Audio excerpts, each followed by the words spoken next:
আজকেও দেখলাম আর TV news, আজকেও দেখলাম লিখেছে পরিমণি আবারও প্রেমে পড়েছে। বলেন সুবহানাল্লাহ। নাউজুবিল্লাহ, আস্তাগফিরুল্লাহ। আমার ভুল আছে, আমার ভুল হয়েছে। মানে ওই বলতে যে একমুখ হয়ে গেছে আর কি। পত্রিকায় এসেছে না আসে নাই? পত্রিকায় এসেছে, টেলিভিশনে নিউজ হবে, আমার সাংবাদিকরা মাইক্রোফোন ধরে বলবে আপনি যাকে প্রেম করেছেন সে কি?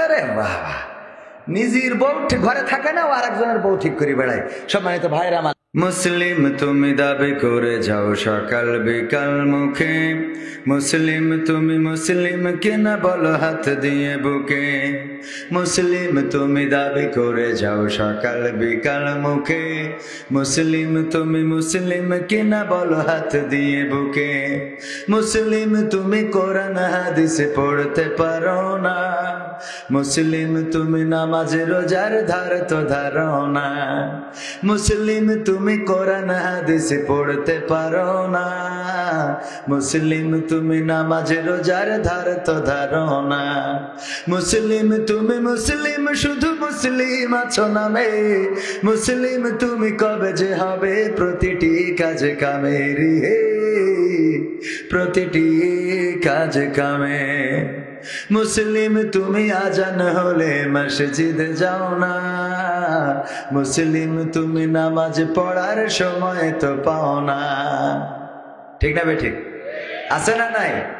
মুসলিম তুমি আজান হলে মসজিদে যাও না, মুসলিম তুমি নামাজ পড়ার সময় তো পাও না, মুসলিম তুমি ক্রিকেটের ওই খবর রাখো বেশ, মুসলিম তুমি ইমান আমল সব করেছো শেষ, মুসলিম তুমি মুসলিম শুধু মুসলিম আছো নামে, মুসলিম তুমি কবে যে হবে প্রতিটি কাজে কামে রে, প্রতিটি কাজ কামে, মুসলিম তুমি মিথ্যা কথা যাও বলে যাও রোজ, মুসলিম তুমি সত্য দিনের রাখো না কোনো খোঁজ, মুসলিম তুমি সুদের সাথে করলে না দেনা, মুসলিম তুমি রাসূলের নয় শয়তানেরই সেনা। ঠিক না বেঠে? মুসলিম তুমি মিথ্যা কথা যাও বলে যাও রোজ, মুসলিম তুমি সত্য দিনের রাখো না কোনো খোঁজ, মুসলিম তুমি সুদের সাথে করো লেনা দেনা, মুসলিম তুমি রাসূলের নয় শয়তানেরই সেনা, মুসলিম তুমি মুসলিম শুধু মুসলিম আছো নামে, মুসলিম তুমি কবে যে হবে প্রতিটি কাজে কামে রে, প্রতিটি কাজ কামে, মুসলিম তুমি দিনের কাজে যাও দিয়ে যাও বাধা, মুসলিম তুমি কালোর পথকে মনে করেছো সাদা, মুসলিম তুমি নিয়েছো মেনে মানুষ গড়া মতবাদ, মুসলিম তুমি শয়তানেরই পথে চলে পাও সাদ। ঠিক না বেঠিক? মানুষ গড়া মতবাদ আমরা মেনেছি না মানি নাই? আমরা যারা আল্লাহর তৈরি করা মতবাদ কায়েম করতে চাই, বরং তাদেরকে অ্যাভয়েড করে চলি, তাদেরকে এড়িয়ে চলি, তাদেরকে জেলে ভরি, জুলুম করি, নির্যাতন করি, নিষ্পেষণ করি, ফাঁসির কাস্টে ঝুলিয়ে বিদায় করার মতো সিদ্ধান্ত নিয়েছি। ঠিক না বেঠিক? মুসলিম তুমি দিনের কাজে যাও দিয়ে যাও বাধা, মুসলিম তুমি কালোর পথকে মনে করেছো সাদা, মুসলিম তুমি নিয়েছো মেনে মানুষ গড়া মতবাদ, মুসলিম তুমি শয়তানেরই পথে চলে পাও সাদ, মুসলিম তুমি মুসলিম শুধু মুসলিম আছো নামে, মুসলিম তুমি কবে যে হবে প্রতিটি কাজে কামে রে, প্রতিটি কাজে কামে। ঠিক বললাম তো কথাগুলো? সম্মানিত ভাইয়েরা, 23তম তাফসিরুল কোরআন মাহফিল আমি এইবার দিয়ে মনে হয় 4 বার হচ্ছে এই মাহফিল, এবার 4র্থতম, আর এটা টোটালি 23তম তাফসিরুল কোরআন মাহফিল। আমার শ্রদ্ধাভাজন দুলাভাই যারা মাহবুবুর রহমান উনি আয়োজন করেন নিজ খরচে নিজ বাড়িতে। এটা একেবারে মানে এখলাসপূর্ণ মাহফিল। কেন এখলাসপূর্ণ বলি? আমার যত লোক দাওয়াত দিতে চায় আমি একটা ডিমান্ড করি যে আমাকে ন্যূনতম এই কন্ডিশনগুলো আপনাদের পূরণ করতে হবে। কিন্তু এই মাহফিলটায় 4 বছর ধরে আসি, কোনো ডিমান্ড নাই, কোনো কন্ডিশন নাই।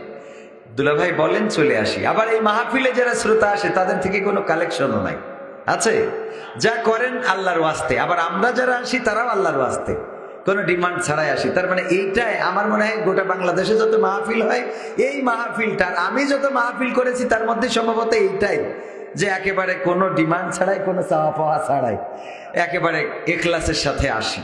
সুতরাং এই মাহফিলের কবুলিয়াত আল্লাহর কাছে আছে বলে আমি বিশ্বাস করি, এবং আল্লাহ যেন কবুল করেন, বলেন আমিন।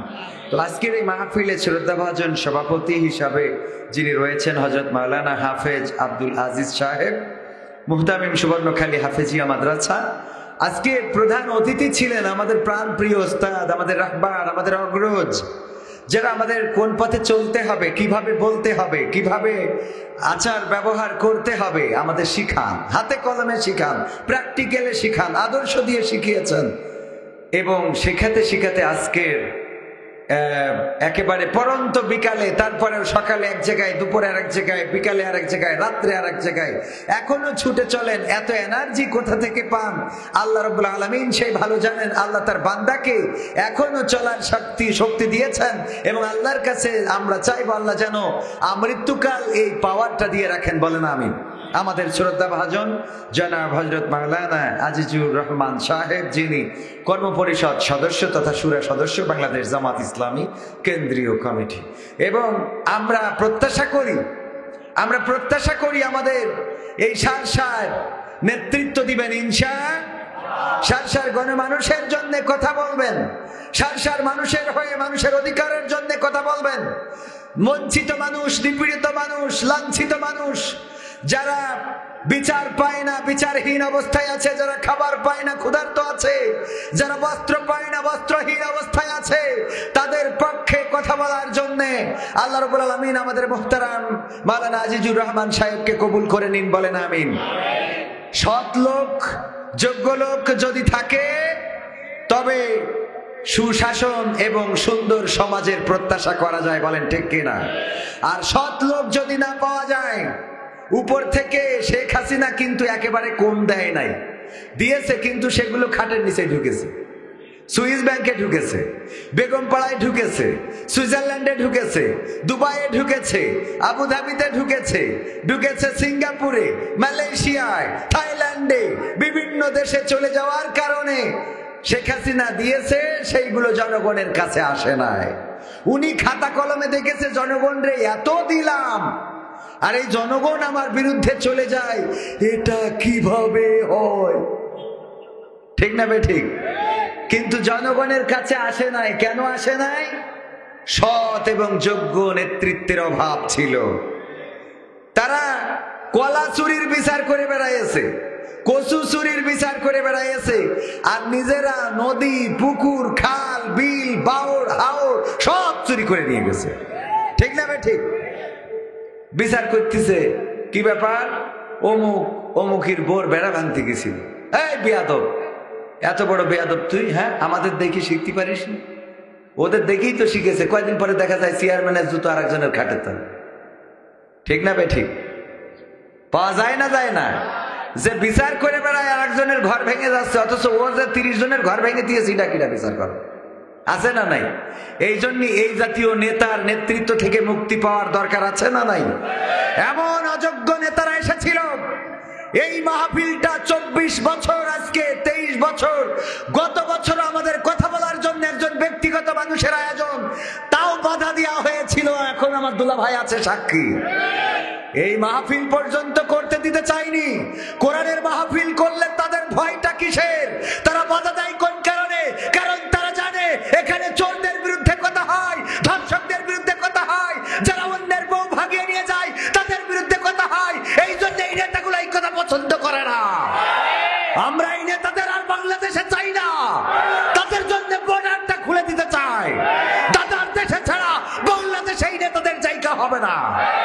যারা কোরআনের মাহফিল বাধা দেয়, যারা কোরআনের মাহফিল শুনতে দিতে চায় না, এই মাহফিল কোন প্রতিষ্ঠানের নয়, এই মাহফিল ইনকামের জন্য করা হয় না, এই মাহফিলে নেতা নেত্রীদের প্রমাণ করা হয় না, এই মাহফিল আল্লাহর জন্য করা হয়। এটাও গত বছর বাধা দেওয়া হয়েছে। অসুবিধা হয় কেন? তোমাদের মাহফিল, কোরআনের মাহফিল করলেই তোমাদের জ্বালা বেঁধে যায় কেন? এই জ্বালাবাদ তো আবু জাহেলের, এই জ্বালাবাদ তো ফেরাউনের, নমরুদের, আর তাদের প্রেতাত্মা, তাদের উত্তরসূরিরা এখনো বাংলাদেশে রয়েছে, মাথা চাড়া দিয়ে উঠতে চায়। আর যিনি পালিয়ে গিয়েছে ওখান থেকে আবার ফোনে বলে যে তোমরা রেডি হও, আমি চট করে ঢুকবো। বলে না, বলে না? তাদের লিডার আল্লামা মামুনুল হক আমার মাহফিলে এসে বলেছিলেন, ফেরাউন, নমরুদ, আবু জাহেল এবং আব্দুল্লাহ বিন উবাই চারটা যদি এক পাত্রে গুলানো হয়, সেইটাই যা তৈরি হয় তার নাম হলো শেখ হাসিনা। চারটা জিনিস এক পাত্রে গুলাইলে তার সমন্বয়ে কি হয়? আমার কথা না, কার কথা? আল্লামা মামুনুল হকের কথা। এখন অনলাইনে আছে, আপনারা খুঁজে নিন। যদি মনে করেন বানিয়ে বলছি, ওনার ব্যাপারে তো বানিয়ে বলার কিছু নেই, বলা যাবে। আমরা যখন মামুনুল হককে দাওয়াত দিলাম আমাদের মাহফিলে আসবেন না বলে, অনেক আলেম ওলামা, হাফেজ, মুফতি, মাদ্রাসার মুহতামিম দেদারসে প্রচার, এমনকি হেফাজতে ইসলামের অনেক নেতা এবং কর্মীরাও প্রচার করেছে আল্লামা মামুনুল হক কিন্তু ছুটি পড়ে আসবে না, তিনি দাওয়াত নেই নাই। আমরা কোনো প্রশ্নের অ্যান্সার করি নাই। কেন করি নাই? যে আমরা দেখাবো যেদিন প্রোগ্রাম হবে সেই দিন। যদি চুপ থেকে কোনো কিছুর উত্তর হয়ে যায় তাহলে চুপ থাকাই তো ভালো। একটা অ্যাড আছে দেখেন না, যে দাগ থেকে যদি ভালো কিছু হয় তাহলে দাগই ভালো। দেখেছেন কিনা? দাগ থেকে যদি ভালো কিছু হয় তাহলে দাগই ভালো। চুপ থেকে যদি ভালো উত্তর হয়ে যায় তাহলে চুপ থাকায়। যারা আমাদের ইসলামী আন্দোলনকে পঙ্গু করে দেওয়ার জন্য নেতা নেত্রীদেরকে, নেতা কর্মীদেরকে ফাঁসি দিয়েছে না দেয়নি? ফাঁসি দিল, জেল দিল, রিমান্ডে দিল, দেশ ছাড়া করলো। এরপরেও যখন স্বাদ মিটলো না, 1 তারিখে বললো তোরা ডাইরেক্ট নিষিদ্ধ। করেছে না করে নাই? 1 তারিখে নিষিদ্ধ করে 1 সপ্তাহ যায় নাই, আল্লাহ বলল 5 তারিখের মধ্যে তোদের আমি নিষিদ্ধ না, আমার বাংলাদেশের জমিন থেকে বয়কট করলাম, তোদের স্থান দাদার দেশে ছাড়া হবে না। সত্য বললাম তো? এরপরেও যাদের শিক্ষা হয় না, এদের শিক্ষা আর ওই নীল নদের সুবাইনে ছাড়া হবে না। আজকেও একটা অনুষ্ঠান দেখলাম, বলছে যে আমার একটা রোগ হয়েছে, ডাক্তারের কাছে গেছে, রোগ হয়েছে। কি রোগ? ডাক্তার, আমার খালি মনে হয় আগেই ভালো ছিল, আগেই এই রোগটা হয়েছে। যাই করি, পায়খানা ফিরতে গেলে মনে হয় আগেই তো ভালো ছিলাম, খাইতে গেলে মনে হয় আগেই তো ভালো ছিলাম। ডাক্তার, এই যে আগেই ভালো ছিলাম এর একটা চিকিৎসার একটু ব্যবস্থা করেন। আমি যাই করছি খালি মনে আছে আগেই তো ভালো ছিলাম। ডাক্তার বলছে এর ওষুধ আছে আমার কাছে, অসুবিধা নেই। প্রেসক্রিপশনে লিখে দিয়েছে, ওই হাঁসের ডিম, মুরগির ডিম দিলে হবে না, আমার দুলে ভাইয়ের ডবল কুসুমের ডিম আছে, ও দিলেও হবে না, ডাইরেক্ট রাজহাঁসের ডিম দেওয়া লাগবে। তো বলছে এটা খালি সেরে যাবে? কষ্ট না, উপর দিয়ে খালি হবে না, এটা নিজ দিয়ে খাতে হবে। আগেই ভালো ছিলাম এটা নিজ দিয়ে খাওয়া ছাড়া তোকে এই রোগ সারবে না। এরকম আল্লাহর ওলি আছে না নাই? ওদের রাজহাঁসের ডিম ছাড়া আগেই ভালো ছিলাম এই কথা বলা সারবে না। আগে ভালো ছিলে, কত ভালো ছিল। এই ব্লাউজ কে দিয়েছে? ব্লাউজের অধিকারও ছিল সরকারি, আমরা যখন খেটি বানাই তাও গে। এই ফোন কে দিয়েছে? বাপ বিদেশে কষ্ট করে খেটে টাকা পয়সা ইনকাম করে ফোন একটা পাঠাইতেছে বিদেশ থেকে, অনেক কষ্ট করে এয়ারপোর্টে আনতেছে, আবার লেগেছে ট্যাক্স। লেগেছে না লাগে না? আবার ট্যাক্স। এই শীতে আবার সেই ওই দেশে অন করিল না, এই দেশে আবার অন আসছে না, আবার যশোরে নিয়ে যেয়ে খুলতে যেয়ে আবার সেই মিস্ত্রি দিয়ে হইল কত টাকা। দেওয়ার পরে হঠাৎ করে আমার কাকা বলছে এই মোবাইল কে দিয়েছে? তোর আব্বা দিয়েছে। শয়তান কোথায়! মোবাইল বাপ কিনে বিদেশ থেকে পাঠাইলো কষ্ট করে, বাপের পরনে ছেঁড়া লুঙ্গি, ছেঁড়া প্যান্ট, ছেঁড়া জামা কাপড়, কাজ করতে করতে মাথার ঘাম পায়ে পড়ে, আর মোবাইল দেয় সরকার। পাইছেন কেউ? একজনও পাইছিলেন সরকারি মোবাইল? পাইছিলেন কি? ফোন খালি মাঝে মাঝে একটু কল দিয়ে বলতো আমি শেখ হাসিনা বলছি তোরা ভালো থাকিস। আমাদের কাছে কল আসতো না? হ্যাঁ। যাই হোক, আমরা এই কথা কেন বললাম? নেতার প্রয়োজন এমন যেই নেতা জনগণের অধিকার বুঝিয়ে দিবে। ঠিক না বেঠিক? আল্লাহর নবী এমন একটা সমাজ প্রতিষ্ঠা করলেন, আমরা রাসূলের সাহাবীদের কথা তো বাদই দিলাম, ইসলামের দ্বিতীয় খলিফার নামে নাম ওমর বিন আব্দুল আজিজ, যাকে দ্বিতীয় ওমর বলা হয়। নাম শুনেছেন না শোনেন নাই? ওমর বিন আব্দুল আজিজ এমন একজন নেতা হয়ে গেল, যেই নেতা সন্তান গেল রাষ্ট্রীয় ভবনে, বঙ্গভবনে যাওয়ার পরে দেখে খুরমা রয়েছে, একটা খেজুর নিয়ে গালের মধ্যে মুখের মধ্যে ভরেছে। ওমর বিন আব্দুল আজিজ বললেন, বাবা খুরমাটা বের করো। সন্তান বের করতে চাইল না। ছোট মানুষের সামনে যদি কাঠি লজেনটা ধরেন, এই কাঠি লজেন সে মুখে দিবে না, দিবে না। এটা যদি বলেন দিয়ে দাও, দিতে চাইবে না। তেমন খুরমাটা দিতে চাইল না। ওমর বিন আব্দুল আজিজ আঙ্গুলটারে মুখের মধ্যে ঢুকাইয়ে বাঁকা করে বের করে আনলেন। ছোট বাচ্চাটা কাঁদতে কাঁদতে মায়ের কাছে চলে গেল, ওগো মা, আমি একটা খুরমা মুখে ভরেছিলাম, আমার বাবা সেটা আঙ্গুল ঢুকিয়ে বের করে নিয়েছে। যখন সন্ধ্যাবেলা রাষ্ট্রীয় কাজ শেষে বাড়ি ফিরলেন, বেগম বললেন, ওগো ওমর বিন আব্দুল আজিজ, তোমার এই রাষ্ট্র চালানোর কোনো দরকার নাই। কেন দরকার নাই? কেন রাগ করলে গো বেগম? রাগ করবে না কেন? এই রাষ্ট্র কেন চালাও? তুমি এই রাষ্ট্রের প্রেসিডেন্ট, তুমি খলিফা, অথচ তোমার সন্তান একটা খুরমা মুখে দিয়েছে, আর সেই খুরমাটা তুমি আঙ্গুল ঢুকাই বাঁকা করে বের করে নিয়েছো। এমন প্রেসিডেন্ট তোমার হওয়ার দরকার নেই, সেটা ছেড়ে দিয়ে তুমি ভ্যান চালাই খাও। এরকম আমাদের নারীরা বলে না? বলে না? মাস্টারি করেন কিন্তু বেতন পান না, এমপিও ভুক্ত হয় নাই, এর থেকে ভ্যান চালাতে যাও তুমি। বলে না? বলে না? আচ্ছা, মাস্টারও ভ্যান চালাতে পারে, বেতন না পালেও তো একজন মাস্টার, এটা তো বোঝা লাগে ভাই। আমাদের মা বোনদেরও যা হয়েছে, মানে টাকা দিলি ও কি করি দিয়েছে, ও সুদ খাই দিয়েছে না ঘুষ, হতে তো টাকা দিলি হয়েছে। কথা কয় না, টাকা পাইলেই হয়। কোথা থেকে আনলো, চুরি করে আনলো না ডাকাতি করে আনলো, এটা দেখার বিষয় না।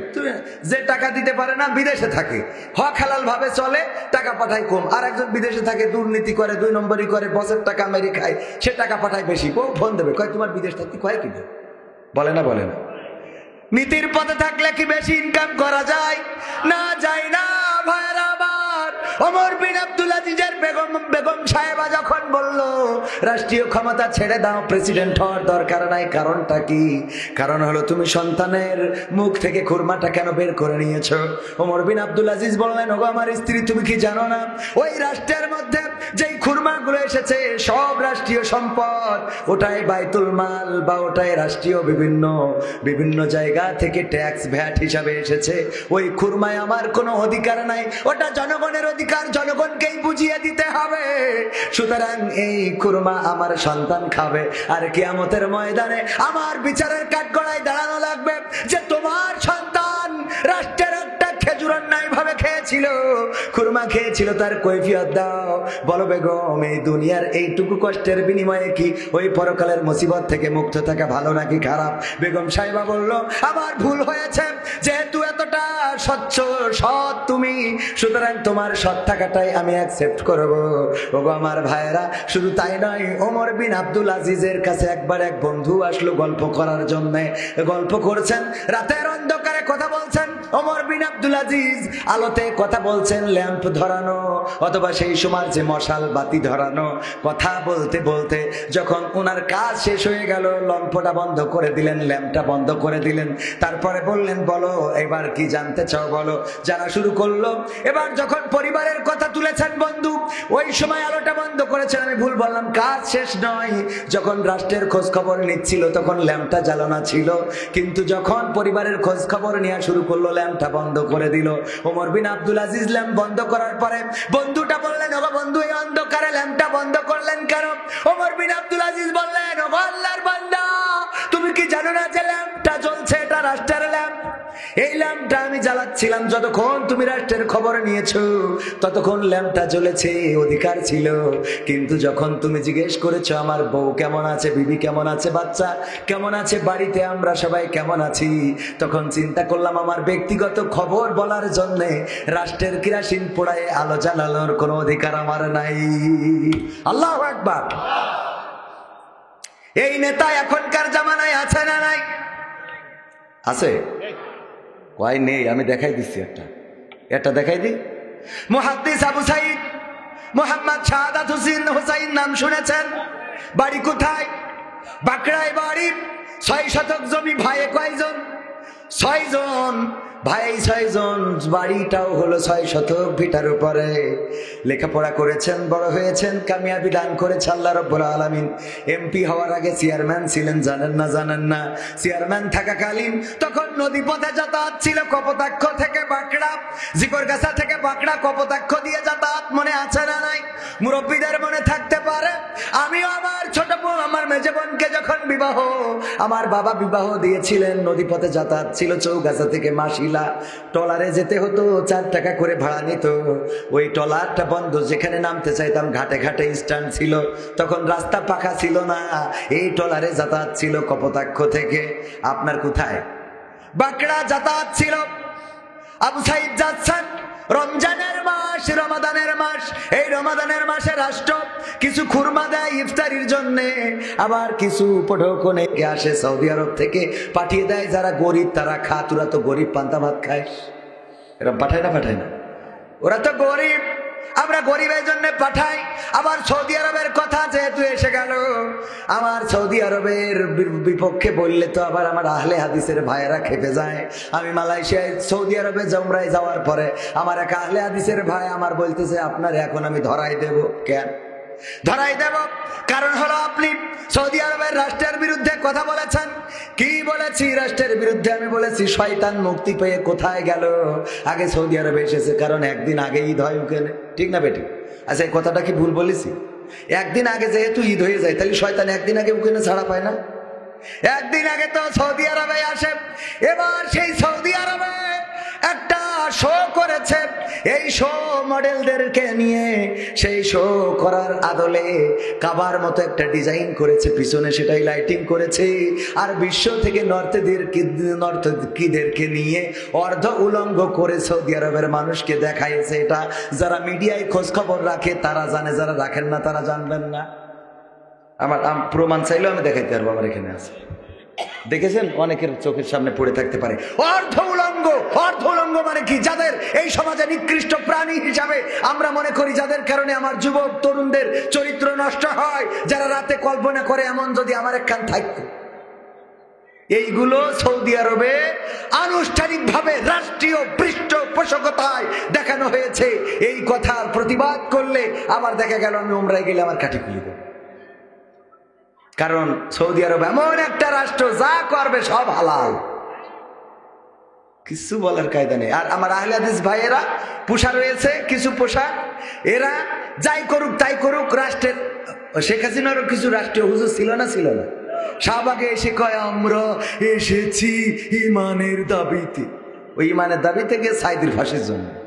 কত বড় ইমান ওর, কত বড় ইমান! লোকজন সামনে ডাকতে হবে, লোকজন সামনে, ওরা বোর্ড ডাকলেও আসবেন আপনার, আসবেন, শোন একটু দেখি তাহলে আসেন, একটু জিকির করে না, জায়গা করে দেন। লা ইলাহা ইল্লাল্লাহ, লা ইলাহা ইল্লাল্লাহ, লা ইলাহা ইল্লাল্লাহ, লা ইলাহা ইল্লাল্লাহ, লা ইলাহা ইল্লাল্লাহ মুহাম্মাদুর রাসূলুল্লাহ। ও আমার ভাইরা, আমার যুবকেরা, তরুণেরা, কিশোরেরা, যারা দাঁড়ানো, এই মাহফিলটা কিসের মাহফিল? কোরআনের মাহফিল। আল্লাহর রাসূলের ভাষায় এটা হলো রিয়াজুল জান্নাত, জান্নাতের বাগান। ও আমার যুবকেরা দাঁড়িয়ে যারা আছেন, যদি এই জান্নাতের বাগানে বসেন, আজকের এই বসাটা আপনার নাজাতের ওসিলা হয়ে যেতে পারে। আজকের এই বসাটা আপনার দুনিয়ার কল্যাণ, আখিরাতের কল্যাণ হিসাবে আল্লাহ কবুল করে নিতে পারেন। আমার যুবকেরা, তরুণেরা, বসার জন্য বলবো, এখানে বসবেন, শুনবেন। যদি আমল করতে পারেন তাইলে আল্লাহ রাব্বুল আলামিন এই আমলের ওসিলায় দুনিয়ার জীবন, আখিরাতের জীবন সুন্দর করে দিবেন। বলেন সুবহানাল্লাহ। আমরা 2 ভাই। কয় ভাই? আমি একটু মাদ্রাসায় মোটামুটি 2 ক্লাস পড়েছি। আর ইসলামী আন্দোলনের সাথে সম্পৃক্ত থেকেছি, ছাত্র সংগঠনের সাথে ছিলাম, মুরব্বী সংগঠনে 2014-তে শপথ নিয়েছি মালয়েশিয়াতে, এখানে অগ্রসর কর্মী এখন আপাতত।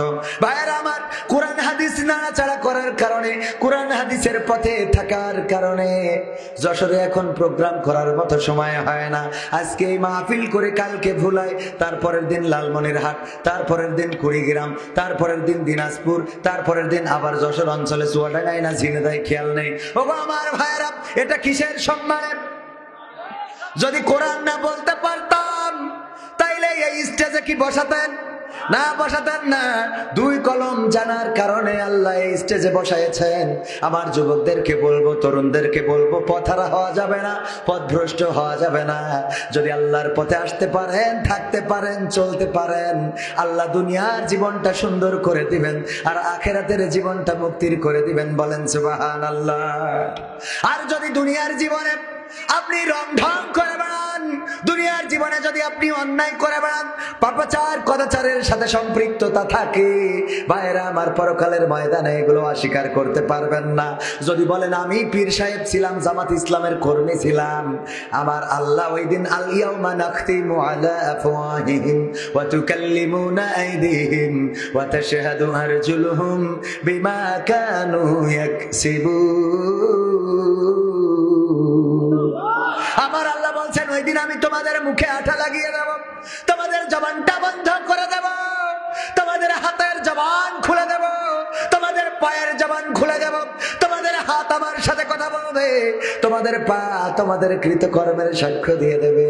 ও আমার যুবকেরা, এই হাত দিয়ে কতটা রাত জেগে ফ্রি ফায়ার পাবজি খেলো, এই হাত দিয়ে কার সাথে চ্যাটিং করো, ব্যাটিং করো, এই পা দিয়ে কার কাছে হেঁটে লাইলাতুল ফেব্রুয়ারি আসে না নাই? তুমি মোটর সাইকেলে গিয়ার দিয়ে চলে গেলে গদখালিতে লাইলাতুল ফেব্রুয়ারি পালন করার জন্য। ওই দিন কিন্তু হাত বলবে, হাত দিয়ে ফুল দিয়ে বলেছিল আই লাভ ইউ, ঠ্যাং বলবে হ্যাঁ এরকম করে ভেঙে বসেছিল, কথা কয় না, সব বলে দেবে। ও আমার যুবকেরা, ওটা যেমন বলবে আজকের এই মাহফিলে যারা আছেন, মাহফিলে যারা বসেছেন, দাঁড়িয়েছেন, আল্লাহ রাব্বুল আলামিনের কাছে ওই দিন এই হাত, চোখ, কান, নাক, মুখ তারাও বলবে আল্লাহ তোমার এই বান্দা একদিন মাহফিলে ছিল, শীতের রাত দাঁড়িয়েছিল, বসেছিল, কোরআনের কথাগুলো শুনেছিল, পা বলবে কথা সত্য, আমার এই পায়ে হেঁটে হেঁটে গিয়েছিল, এই পায়ে হেঁটে অথবা বাইক চালিয়ে অথবা বাইসাইকেল চালিয়ে গিয়েছিল, চোখ বলবে হ্যাঁ আমিও সাক্ষ্য দিচ্ছি গো আল্লাহ, এই চোখ দিয়ে কবির বিন সামাদ, আজিজুর রহমান, আরো যে বক্তাগুলো ছিল তাদের আলোচনাগুলো শুনেছিল, কান বলবে কথা সত্য, আমার কানেই তো শুনেছিল। ওই দিন হতে পারে এটাই আপনার নাজাতের ওসিলা। সবাই জোরে জোরে বলেন সুবহানাল্লাহ। ভাইরা আমার, আমি এখনো শুরু করিনি, শুরু করব। আমি মুহাদ্দিস আবু সাঈদ সাহেবের উদাহরণটা কেন দিচ্ছি, নেতার মতো নেতা কেন হতে হবে? মুহাদ্দিস আবু সাঈদ সাহেব চেয়ারম্যান, উনি ইন্তেকাল করেছেন রাহিমাহুল্লাহ, চলে গিয়েছেন পৃথিবী ছেড়ে। আল্লাহ কবরটারে জান্নাতের বাগান বানান, বলেন আমিন। এই মানুষগুলোর কথা পত্রিকায় আসে না, এই মানুষগুলোর কথা মিডিয়ায় আসে না, এই মানুষগুলোর কথা পেপার পত্রিকায় ছাপা হয় না, বরং ছাপা হয়, আজকেও দেখলাম আর টিভি নিউজ, আজকেও দেখলাম লিখেছে পরিমণি আবারও প্রেমে পড়েছে, বলেন সুবহানাল্লাহ। নাউজুবিল্লাহ, আস্তাগফিরুল্লাহ, আমার ভুল হয়েছে, মানে ওই বলতে চাই একমুখ হয়ে গেছে আর কি। না মনে করছেন যে যাইনি বুঝে বলেনি, তা না, যাইনি বুঝে বলি, টেস্ট করলাম। কারণ মাঝে মাঝে মাঝে পরীক্ষা নেওয়ার দরকার আছে না নাই? আমরা মাহফিল শেষ না করে চলে যাব, কে কে হাত উঁচু করেন? দেখেন তাও ঝোঁক ঝোঁক মারছিল যে হাত কর না করবো না, আছে না নাই? ভালো করে শোনা লাগবে, যদি ভালো করে না শোনেন বিপদে পড়বেন। অনেকেই মাহফিলে এসে ঘুম দেয়, আছে না নাই? ঘুম দেয়, ঘুম পড়েছে, আধা ঘুম আধা কাক ঘুম, আমরা কাক ঘুম বলি। মাহফিলে কালেকশন চলছে, কালেকশনের সময় তো আরো ঘুম বেশি আসে না খুব, কারণ টাকা যেন না দেয়া লাগে। হুজুর বলছে 50,000 টাকা কোন আল্লাহর বান্দা আছেন দেবেন? একটু হাত উঁচু করেন। যদি 50,000 টাকা দেন, বাপ মরি গেলি জান্নাতে যাবে, মা মরি গেলি দোতলায় থাকবে। কত রকম আমরা বলি না, আমরা কত রকম আশার বাণী শুনাই, সুর দিয়ে দিয়ে বললো বাবা রে মা নাই বাবা নাই, 50,000 টাকা কি দিয়া যায় না, আমি দোয়া করে দেব মুসাফির মানুষ, যদি দাও তোমার মা বাবা জান্নাতে থাকতে পারে। এত সুন্দর করে সুর দিয়ে বলার পরে ও কেউ রাজি হয় নাই, কারণ কৃপণ আল্লাহর ওলি আছে না নাই, ওদের যত সুর দিয়ে বলেন যত ভালো করে বলেন ওদের মনটা গলে না, মনটা পাষাণ পাথর হয়ে গেছে। ওই যে আল্লাহর বান্দা ঘুমাচ্ছে, হঠাৎ করে হুজুরির হয়ে গেছে রাগ, এতক্ষণ ধরে ওয়াজ করলাম না দেখি কোনো শব্দ করে না, কেউ হাত তো তোলে না, এবার ওয়াজ করা বাদ দিয়ে ধমক দেওয়া শুরু করেছে, এই 50,000 টাকা দেওয়ার মতো কে আছেন হাত উঁচু করেন। ও ঘুমেতে উঠে পরে বলছে যে নাম কি? নাম হলো মাহবুবুর রহমান। আল্লাহ মাহবুবুর রহমানকে কবুল করো, তোমার বান্দা 50,000 টাকা এই মাহফিলে করলো দান, আল্লাহ 14 গোষ্ঠী জান্নাতে দিয়ে দাও। সবাই জোরে জোরে বলেন আমিন। তো বলছে আল্লাহ কালকে বিড়ি না খালি যে পায়খানা হবে না, আমার সেই 1 প্যাকেট বিড়ি কেনারও টাকা নেই। এখন উপায় কি?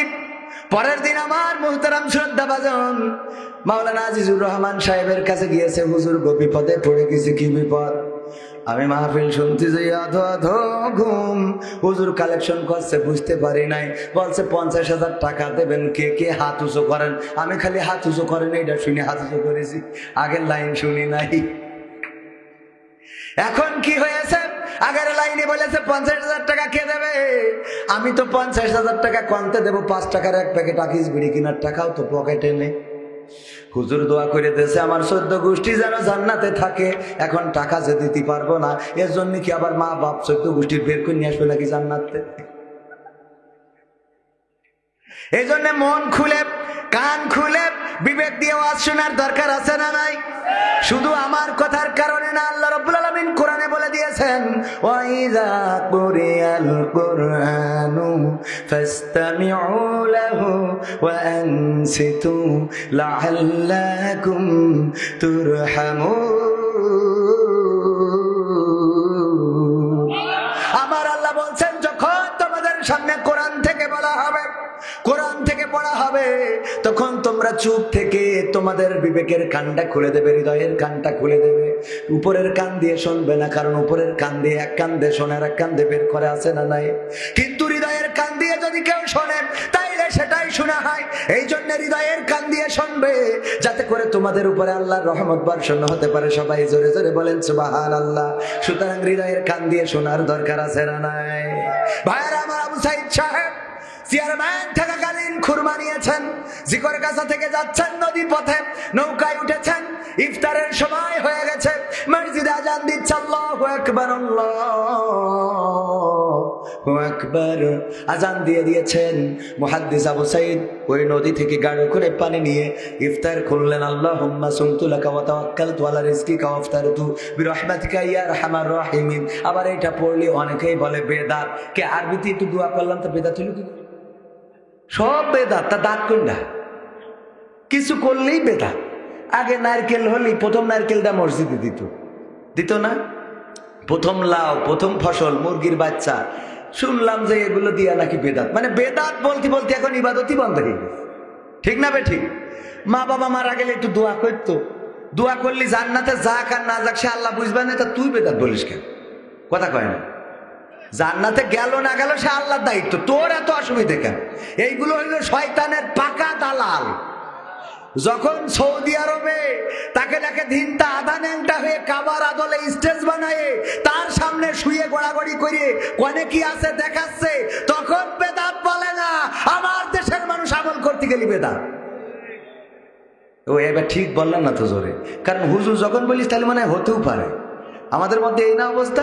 এই জন্য কিছু মাদ্রাসায় আছে ছাত্রীদের বলে যদি তুমি আমার সাথে না আসো তা জান্নাতে যেতে পারবে না। তাও তো আপনারা নাউজুবিল্লাহ বলেন না, মনে করেন তাহলে এটাও মনে হয় ঠিক আছে। মানে হুজুর তো এটা মানে যদি বিশ্বাস না হয় মোবাইল খোঁজেন, দেখেন জাহান্নামের ভয় দেখায়, জাহান্নামের ভয় দেখায় মাদ্রাসার শিক্ষকেরা পর্যন্ত ছাত্রীদের সাথে আকাম কুকাম করে, আছে না নাই? না থাকলে খুঁজে দেবো আমি, আমার কাছে আসেন। এই কথাগুলো বলে না হুজুর। তো হুজুর যদি পুরুষের সাথে বাচ্চা ছেলের সাথে বলৎকারও করে, বাড়ি এসে যদি ফ্যামিলির বলে কয় খবরদার পুলিশ নেই, গেছে। ওরে আল্লাহ, এইগুলো বলে বলে এই অপরাধগুলো প্রমোট করা হচ্ছে। মানে না না মানেন, সত্য কথা বলছি। এগুলো বলে না বলেই আজকে যা ইচ্ছা তাই করে যাবে, তার মানেটা কি? মুখে বলবেন। আমি সেই জন্য 2টা আয়াত নিয়েছি পবিত্র কোরআনের সূরা সফের, মনে আছে আপনাদের?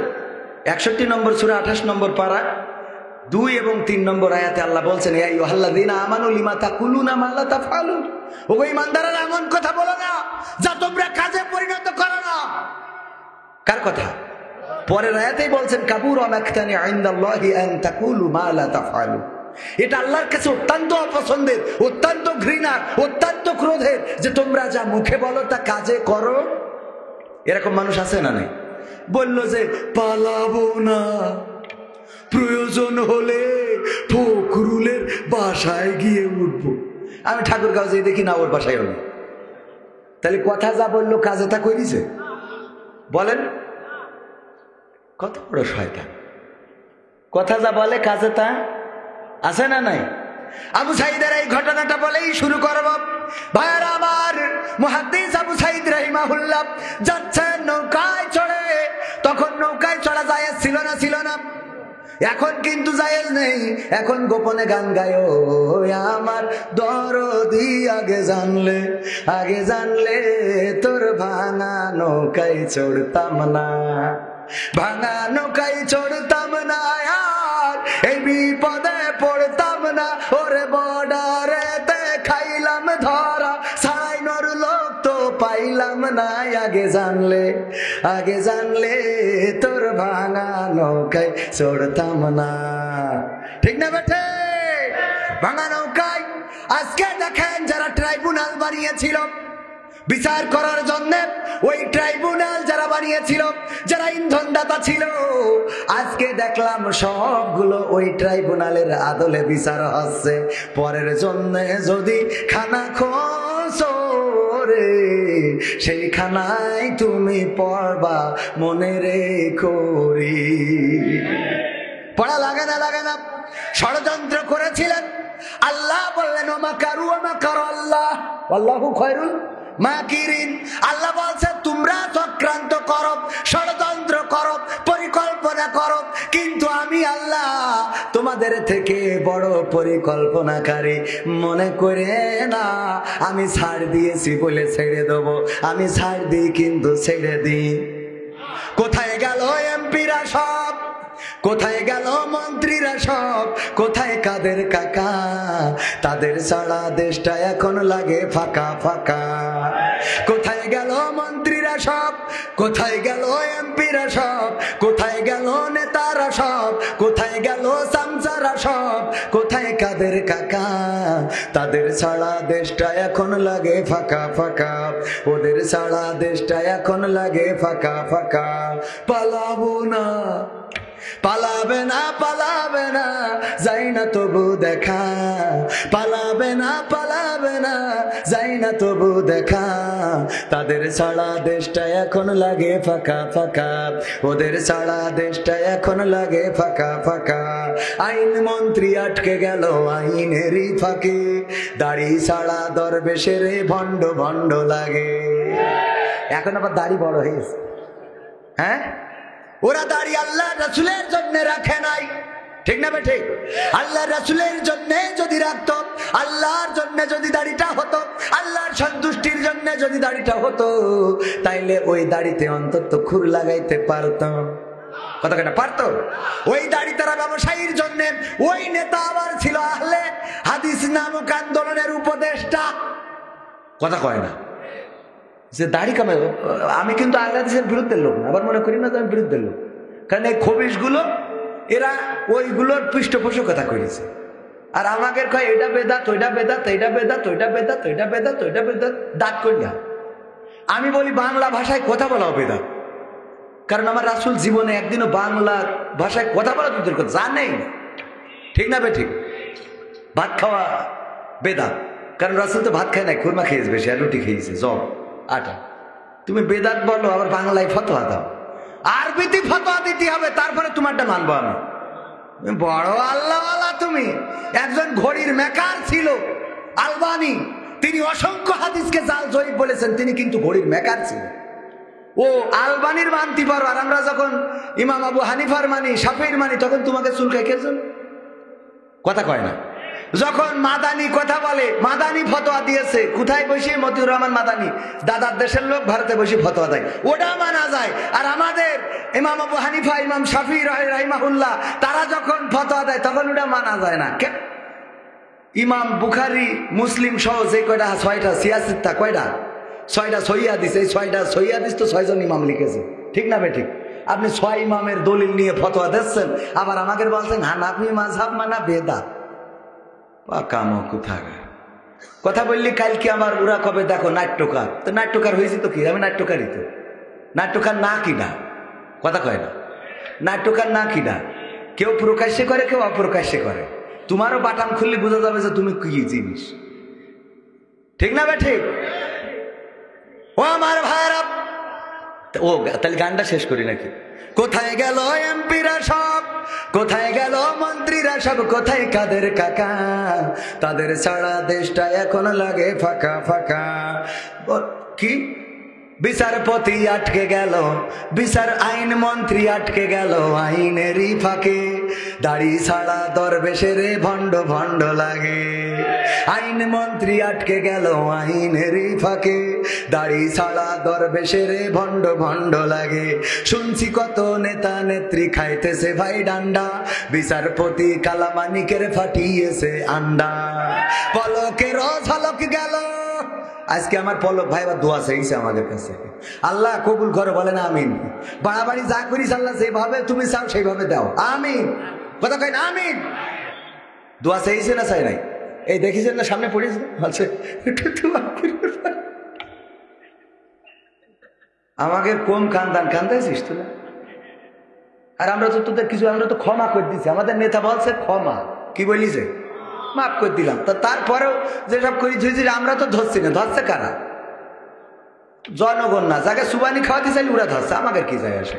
বললো টুস করি ফেলাই দিতে হবে পদ্মা সেতুতে, সে আবার চেয়ারে বসে এখন সব বাটাম মাইতেছে, ঠিক না বেঠে? নদীর কুল ভাঙে অকুল গড়ে, এই তো নদীর খেলা। সকাল বেলার ধ্বনি তুমি, ফকির সন্ধ্যা বেলা। আইন মন্ত্রী আটকে গেল আইনেরই ফাঁকে, দাড়ি ছাড়া দরবেশের ভণ্ড ভণ্ড লাগে। শুনছি কত নেতা নেত্রী খাইতেছে ভাই ডান্ডা, বিচারপতি কালামানিকের ফাটিয়েছে আন্ডা। পলকের ঝলক গেল, পলকের ঝলক গেল থামিয়ে নেটের চাকা। তাদের ছাড়া দেশটা এখন লাগে ফাঁকা ফাঁকা, ওদের ছাড়া দেশটা এখন লাগে ফাঁকা ফাঁকা। কই গেল সেই সংসদেতে মমতাজের গান, কোথায় গেল হযরত বলা শামীম ওসমান? খেলা হবে, আসো খেলবো।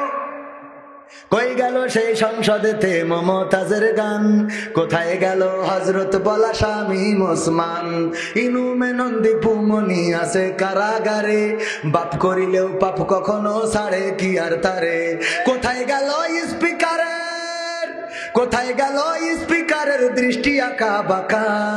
তাদের ছাড়া দেশটা এখন লাগে ফাঁকা ফাঁকা, ওদের ছাড়া দেশটা এখন লাগে ফাঁকা ফাঁকা। কোথায় গেল আরাফাত আর ব্যারিস্টার সুমন? কথা বলার সময় তারা করে নিয়োজন। মুরগি কবির খাইছে ধরা, জাফর কোথায় আছে? গোপনে কি সেও গেল মোদি দাদুর কাছে? কোথায় গেল সালামের, কোথায় গেল সালামের কাড়ি কাড়ি টাকা? তাদের ছাড়া দেশটা এখন লাগে ফাঁকা। আমার উস্তাদজি একটু খাবার খাইতে হবে বা ব্যস্ততা আছে, অনেকক্ষণ বসে রইলেন। আল্লাহ আমার উস্তাদজির হায়াতে ইবাদত দান করেন, বলেন আমিন। আল্লাহ যেন এই বাংলাদেশে নেতৃত্ব দেওয়ার তৌফিক দান করেন, বলেন আমিন। আল্লাহ রাব্বুল আলামিন উনার ইমানি জজবাকে আরো বৃদ্ধি করে দিয়ে এই সার গণমানুষের নেতায় যেন পরিণত হতে পারে সেই তৌফিক দান করুন, বলেন আমিন। আল্লাহ এই মানুষগুলোকে পরীক্ষা নিয়েছেন, সব ধরনের পরীক্ষায় তারা উত্তীর্ণ হয়েছে না হয় নাই? যারা বলেছিল এই দেশ ছাড়বো না, হাসিনা পালাই না, আবার তারাই পালাই গেল। আমার এই জায়গায় খারাপ লাগে। আমি কত তার পক্ষে কথা বলে বেড়ালাম, কত এই যে উন্নয়ন, পদ্মা সেতু, কত কি বলি বেড়াইছি, ফেলাইতে চলে গেছে। খারাপ লাগে না শোনা? কথা কয় না, খারাপ লাগে না? আর এই দল যারা করে, আমি তো তওবা করি যে না সম্ভব না, যা করিলাম 5 তারিখ পর্যন্ত শেষ। আমি তো তওবা করেছি, ইরা যারা তওবা করে না, ইরা কারা, কোথ থেকে এলো ওরা? হ্যাঁ, মাসুদ ভালো হলো না, এখনো ফোনে কয় আমরা আসি নেত্রী, আপনি টেনশন করেন না, দিক নির্দেশনা দেয়, বলেন এই প্রচার করেন, ওই প্রচার করেন, এই দেখছে না ফোন কল প্রকাশ্যে আসছে না? আরে বাবা, নেতা তো সে যে রাজপথে দাঁড়িয়ে মরতে শিকার, কিন্তু কর্মীদের ফেলে রেখে ভেগে যাবে না। কিন্তু যেই নেতা কর্মীদের বিপদে ফেলে, আমার গ্রামের মেম্বার, আমার ইউনিয়নের চেয়ারম্যান, আমার আসনের এমপি, আমার মন্ত্রী, আমার নেতা, যারা নিঃস্বার্থভাবে নেত্রীর পিছনে বেরিয়েছে, নেত্রী তো ঠিকই হেলিকপ্টারে চলে গেল, নেতারা বর্ডারে জাতি যেয়ে বিসি সব হারাইছে। ঠিক না ঠিক? অন্য কিছু হারাইতো তা একটা কথা ছিল, এমন জিনিস কাড়ি নেছে যে বউ থাকবে না। ঠিক না ঠিক? তাহলে এখনো তোরা এর পক্ষে থাকিস, এখন তো বিসি হারাইছিস, কদিন পরে তো মেশিন হারাই ফেলবি। আর কত বলবো? এরপরে যদি হেদায়েত না, এর তো হেদায়েতের কথা বলছি। ঠিক না ঠিক? ভাইরা আমার, মুহাদ্দিস আবু সাঈদ রাহিমাহুল্লাহ খেজুর নিয়ে যাচ্ছেন নৌকায় করে, আজান হয়ে গেল, নদী থেকে আমরা গেড়ো বলি, হাতের তালুতে পানি উঠায় নিয়ে ইফতারের সময় নৌকায় আরো লোক থাকে না, নৌকায় যারা রয়েছে, তখন তো নৌকায় লোক বেশি ছিল, কারণ তখন নৌকায় ছিল বেশি কিস্তি, নূহ নবীর কিস্তি। ওগো আমার ভাইরা, নৌকায় যখন অন্য লোকেরা বলতেছে, ওগো চেয়ারম্যান সাহেব, আপনি তো দেখছি খুরমা নিয়ে যাচ্ছেন, খেজুরের প্যাকেটগুলো প্লাস্টিকের হয়, দেখা যায় না, আবার যদি কার্টুনের হয় তাও গায়ে ছবি থাকে না, ওই তো দেখছি খুরমা, এই খুরমাগুলো নিয়ে যাচ্ছেন, অথচ আপনি ইফতার করলেন নদীর পানি দিয়ে, অপরিষ্কার পানি, এই পানিতে ময়লা আছে, জীবাণু আছে, তারপরেও সেটা দিয়ে কেন ইফতার করলেন? আপনি যদি এখান থেকে 2টা খুরমা বের করে নিয়ে ইফতার করতেন, তাইলে ইফতারটাও হয়ে যেত, আবার সুন্নাতটাও আদায় হয়ে যেত, কারণ ইফতার খুরমা দিয়ে ইফতার করা সুন্নাত। বলেন ঠিক না বেঠিক? জানেন না? অনেকেই বলে পেয়রা দিয়ে ইফতার করেন, আমরা পেয়রা দিয়ে করবো না, করবো কি দিয়ে? খুরমা দিয়ে। আগে অনেকেই পানি খায়, আগে পানি খাবেন না, খাবেন কি? খুরমা বিসমিল্লাহ বলে ইফতার করলে হয়ে যায়। আপনি দোয়া পড়েন না পড়েন, কোনো অসুবিধা নাই, বাধ্যতামূলক মনে করার কিছু নাই। ওগো আমার ভাইরা, অনেক বিষয় আছে আমরা বাধ্যতামূলক মনে করি, সেইগুলো বেদাত, কিন্তু বাধ্যতামূলক মনে না করলে বেদাত হবে না। বাবা মারা গেছে, 3 দিন পরে মিলাদ দিতে হবে, 40 দিন পরে 40 করতে হবে, আর গরু জবাই করে খানার আয়োজন করতে হবে। এইগুলো যদি বাধ্যতামূলক মনে করেন, আর যদি মনে করেন এইগুলো করলে আমার আব্বা জান্নাতে যাবে, তাইলে এটা বেদাত। কথা কি ক্লিয়ার? কথা বুঝতে হবে, আগে না বুঝে লাফ দিলে হবে না। কথা বুঝার দরকার আছে না নাই? হাত যদি বুকের উপরে বাঁধেন অসুবিধা নাই, পেটের উপরে বাঁধেন অসুবিধা নাই, নাভির উপরে বাঁধেন অসুবিধা নাই। আমাদের অসুবিধা হলো আল্লাহর রাসূল সাল্লাল্লাহু আলাইহি সাল্লাম 3 জায়গায় হাত বেঁধেছেন, জোরে আমিন বলেছেন, আস্তেও বলেছেন, সহিহ হাদিস আছে। কিন্তু এইগুলো নিয়ে মত বিতর্ক, মত পার্থক্য, সিম্পল বিষয়, আমরা ইখতিলাফ করি, কিন্তু এইটা করতে যেটা করে ফেলি, আমরা মনে করি এটা করা যাবে না, এটা করা যাবে না, এটা অল্প স্বল্প ছোটখাটো ব্যাপার, কিন্তু এটা করা যাবে না মনে করি, যখন মাথা ফাটাফাটি করি, ওইটা হলো স্পষ্ট হারাম। ওটা কি? মাথা ফাটাফাটি করা কি হারাম? হারামটা করতেছে ছোট একটা বিষয় নিয়ে। এক জায়গার এক ইমাম সাহেব, সে যেই শোনে যে এইখানে ইমাম চেঞ্জ হয়, কে 2 গ্রুপেরই পাওয়ার বেশি। যখন আহলে হাদিসের লোক পাওয়ারে আসে, তখন আমিন জোরে বলা লাগে, হাত কপালে বুকের পরে বাঁধা লাগে। আর যখন মাযহাবপন্থীরা ক্ষমতায় আসে, তখন যে নাভির পরে বাঁধা লাগে। এই জন্য ইমাম যাদের পাওয়ার থাকে তারা ইমাম রাখে, অন্যরা চলে যায়। তো এই কারণে ও ইমাম সাহেব দেখলো যে ঠিক আছে, আমার ইমামতি যদি রাখতে হয় 2 দলেরই মন রক্ষা করার জন্য, ও নামাজ পড়ার সময় বলছে আল্লাহু আকবার, বলি কপালে হাত বেঁধে। নামাজ শেষে বলছে যে হুজুর, এতদিন তো তাও একটু লিমিটের মধ্যে ছিল, যে নাভির থেকে বুক পর্যন্ত উঠা নামা করেছে, আজকে তো সব ছাড়াই কপালে বাঁধতেছেন, এইটা কোন হাদিসই আছে? বলছে এটা কোনো হাদিসই নেই। এটা আমি তৈরি করেছি। কেন করেছেন? কারণ আমি দেখলাম নাভির উপরে হাত বাঁধা, সেটা হাদিসে আছে, বুকের উপরে হাত বাঁধা, সেটাও হাদিসে আছে। কিন্তু এই জায়গায় এই দুইটা বিষয় নিয়ে মত পার্থক্য করে যারা যখন পরে আসেন তারা সেই ইমাম তাড়িয়ে দেন যে ইমাম আপনাদের মন মতো হয় নাই। এই জন্য আমি দুই দলকে খুশি রাখার জন্য কপালে হাত বাঁধিছি, যে ওই জায়গা বাদ থাক, কপালে বান্ধি। আর এর আর একটা কারণ হলো আমার বুঝা শেষ, আমাদের নাভি অথবা বুক এটা মেন ফ্যাক্ট না, আমাদের সমস্যা হলো কপালের। এই জন্য আগে কপালে হাত বেঁধে ঠিক করছি। ঠিক না ভাই? ঠিক। আমাদের দোষ কিসে? কপালের যে বিষয় নিয়ে তর্ক করা দরকার সেটা নিয়ে করি না, ছোটখাটো বিষয় নিয়ে তর্ক করি গো। পাকিস্তানের জাহাজ বাংলাদেশে এসেছে, ভারতের মাথা ব্যথা কেন? ইসরায়েলি জাহাজ আসলে কি তারা খুশি? তা আপনি তো উত্তর দিয়েই দিয়েছেন। আমরা আবার কি হুজুর শুনছি পরিমণি নাকি নতুন করে প্রেমে পড়েছে, তো সেটা তো খানিক আগে কলাম। পত্রিকায় এসেছে না আসে নাই? পত্রিকায় এসেছে, টেলিভিশনে নিউজ হবে, আমার সাংবাদিকরা মাইক্রোফোন ধরে বলবে আপনি যাকে প্রেম করেছেন সে কি? আরে বাবা, নিজের বউ ঘরে থাকে না, ও আরেকজনের বউ ঠিক করে বেড়ায়। সম্মানিত ভাইরা আমার, লিল্লাহে তাকবীর।